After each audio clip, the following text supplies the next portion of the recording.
Ada seruan dari sekeliling, mereka tidak mengenali Tianlin, apalagi mengetahui bahwa Tianlin adalah putra Raja Yuan generasi ke-13. Mereka juga berubah menjadi tubuh setinggi 10.000 kaki, dan keduanya bertarung dengan sengit. Segera, Tianlin dirugikan lagi. Dia telah berlatih sendirian selama ribuan tahun, dan yang pantas dia dapatkan adalah dia telah melalui banyak kesulitan untuk berkultivasi. Tapi Kite berbeda. Dia dibesarkan di antara klan Genshin sejak dia masih kecil, dan apa yang dia peroleh adalah sumber daya terbaik di antara seluruh Genshin Impact. Oleh karena itu, jika kekuatannya sama, bergantung pada latar belakangnya sendiri, tidak ada keraguan bahwa ia jauh lebih kuat dari Tianlin. Sungguh mengejutkan bahwa Anda masih bisa mencapai titik ini meskipun kualifikasi Anda sudah mumpuni. Meskipun kita jarang menghancurkan roh surgawi lagi, itu bukan hanya dewa asli dari alam leluhur, diikuti oleh cermin kuno. Mereka yang menerobos belenggu adalah dewa persediaan. Semua dewa kuno memiliki tubuh 10.000 kaki, jadi 10.000 kaki bukanlah batas dari dewa asli. Klan Genshin adalah ras yang dapat mengerahkan kekuatan spiritual di banyak dunia, dan bahkan secara paksa mengangkat suatu dunia ke level yang lebih tinggi. Kekuatan mereka tidak sesederhana itu. Teman, bersenandung. Serangan gila dari Kite tersebut tidak pernah berhenti setelah ia menjelma menjadi tubuh setinggi 10.000 kaki. Dia memiliki begitu banyak cara ampuh sehingga dia bisa mengalahkan Tianlin sama sekali bukan tandingannya, dan dia dengan cepat dikalahkan lagi. Mengapa hal itu sangat menyebalkan dan familiar bagi saya? Meski Tianlin tidak rendah hati, namun amarah di matanya tak pernah pudar, meski tubuh fisiknya terluka parah. Dia masih belum terjatuh dan masih menanyai Kite.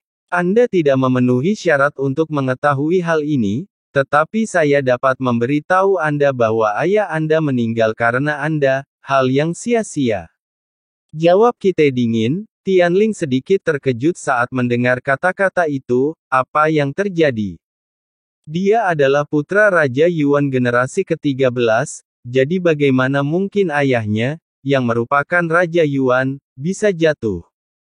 Tianlin tidak bisa menebaknya, jadi dia tidak akan berani mati seperti ini. Pada saat ini, cahaya keemasan dari tinju sedang bertarung, di seluruh kepalan tangan, cahaya keemasan yang terang memicu angin puyuh dan mengayunkannya ke arah Tianling dengan kekuatan yang menakutkan.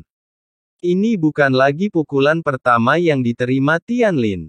Tinju Kite terus jatuh ke tubuh Tianlin, dan dia dapat dengan jelas merasakan energi dan darah Tianlin terus melemah. Raja Yuan generasi ke-13 adalah ayahku, jadi siapa kamu? Aku calon raja klan Genshin, tapi aku tidak mengecewakan ayahmu, Raja Yuan. Wei Mingfeng Zeng kembali dengan bangga. Jika demikian, jika aku membunuhmu, bisakah aku menggantikanmu sebagai Raja Chu yang baru dari klan dewa asli? Tubuh Tianlin penyok dan berlumuran darah, meski begitu, matanya masih ulet, dan dia jelas terlihat seperti berada di ujung tali. Orang yang sekarat itu masih di sini sambil bermimpi besar. Pukulan lain mengenai wajah Tianlin, menyebabkan dia terjatuh ke belakang. Di saat yang sama, cahaya keemasan tiba-tiba muncul. Tubuh Tianling meledak lagi, dan segera di dalam kehampaan yang dipenuhi cahaya keemasan, sosok yang lebih besar perlahan muncul di Ningxian. Sekali lagi, Kite, yang pasti menang, benar-benar tercengang. Awalnya, dia mengira 10.000 kaki adalah batas Tianlin, dan batas maksimal yang bisa dia terima di dalam hatinya adalah 10.000 kaki. Tapi raksasa di depannya melampaui batas yang ditebak Kite untuk Tianlin. 100.000 kaki, ini adalah ukuran yang hanya bisa dicapai oleh dewa. Dia jelas hanya bintang 9, Kite melangkah mundur dan melihat ke arah Tianlin yang telah tumbuh 100.000 dan energi serta kekuatan darah yang menghancurkan, yang membuktikan segalanya.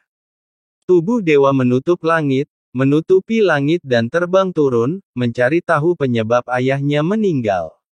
Tepat ketika hendak jatuh, beberapa cahaya dingin menderu dari salah satu bintang, dan kemudian telapak tangan raksasa sekuat Tianling juga mengembun dalam sekejap. Tubuh besar yang membuat langit tiba-tiba muncul secara tiba-tiba. Masalah ini bisa dibatalkan. Saya tidak pernah mengira putra Raja Zuo bisa tumbuh sedemikian rupa. Saya pikir, karena kamu sudah lama jatuh, hari ini bisa dianggap sebagai kembalinya ke keluarga. Kualifikasi kamu sangat tinggi. Jika kamu kembali ke keluarga, kamu juga bisa diberikan gelar Raja Chu, oke. Tidak hanya 1 angka, melainkan 9 angka. Bagaimana mungkin aku bisa terjatuh kalau ke-9 lelaki tua sialan itu tidak mengkhianatiku? Xiao Yan melihat pemandangan nyata di depannya, dan mendengar suara rendah di telinganya. Itu berasal dari suara besar yang pernah dilihat Xiao Yan sebelumnya. Mendengarkan apa yang dia katakan, dia sudah bisa menebak bahwa Xiao Yan apa yang dilihatnya seharusnya menjadi Raja Yuan generasi ke-13. Haha, kembali ke keluarga, saya hanya seorang karakter, tetapi kebetulan saya memiliki darah jiwa, saya di sini bukan untuk peduli dengan keluarga yang hancur ini, saya hanya ingin mencari tahu mengapa ayah saya meninggalkan saya dan mengapa ayah saya mati. Tianling tertawa liar, sulit diatur dan sedikit gila. Jawaban ini pun menyebabkan ke-9 sosok itu terdiam sejenak. Meskipun kamu adalah putra Raja Zuo, kamu bukanlah orang yang bisa membuat kesalahan dalam klan dewa asli ini, kami dapat membunuhmu kapan saja. Di antara 9 sosok tersebut, salah satunya penuh dengan makanan dan minuman, membawa keagungan yang tak tertahankan. Dasar bodoh, beraninya kau merajalela setelah kematianku. Suara itu keluar lagi, dan Xiao Yan sepertinya bisa merasakan kemarahan yang terkandung di dalamnya. Ini klan Yuan Shen. Kalau mau membunuh, bunuh saja. Kok banyak omong kosong. Tianlin sepertinya tidak berniat memperlakukannya seperti itu, meskipun dia secara langsung memilih untuk merespons dengan dominan. Sungguh anak yang baik. Memang anak saya sama mendominasinya seperti saat menjadi seorang ayah. Xiao Yan tidak bisa menahan senyum pahit sambil terus mendengar beritanya. Ini semua adalah ilusi yang terjadi tahun itu, tapi sepertinya Raja Zuo masih belum bisa melepaskannya. Di antara 9 sosok itu, 1 orang tiba-tiba keluar dari udara, dan cermin palem emas raksasa tiba-tiba mengembun darinya, yang bahkan lebih besar dari sosok Tianlin. Setelah sebuah tamparan, Tianlin pergi untuk melawan, tetapi kekuatan telapak tangan raksasa itu sepertinya langsung melenyapkannya. Tianlin memuntahkan beberapa suap darah sampai sekarang. Tianlin hanya mengetahui bahwa dia adalah putra Raja Yuan generasi ke-13, tetapi apa yang terjadi? Ayahnya akan mati. Ayahku tidak meninggalkanku, kan? Dia baru saja mati dalam pertempuran, jadi bukan karena dia tidak menginginkanku, dia baru saja mati. Tianlin sepertinya telah menemukan sesuatu, dan matanya tiba-tiba menjadi halus. Sebagai ayah, awalnya aku ingin pensiun dari posisiku sebagai Raja Yuan dan menghabiskan hidupku bersamamu, tapi aku tidak pernah ingin diperdaya oleh orang lain dan jatuh, yang sungguh menyusahkanmu. Tetapi meskipun kamu tidak kuat, kamu harus dianggap seperti itu, jadi aku meninggalkanmu di Xuanhan Star. Jika kamu bisa bertahan, kamu bisa menerobos belenggu. Benar-benar berhasil. Suaranya seperti ingin bercakap-cakap di udara, namun gambarnya hanya ilusi, bagaimana bisa didengar. Xiao Yan melihat ke arah Tianlin secara diam-diam di depannya, ketika tubuh fisiknya runtuh lagi, 10.000 kaki masih belum mencapai batasnya.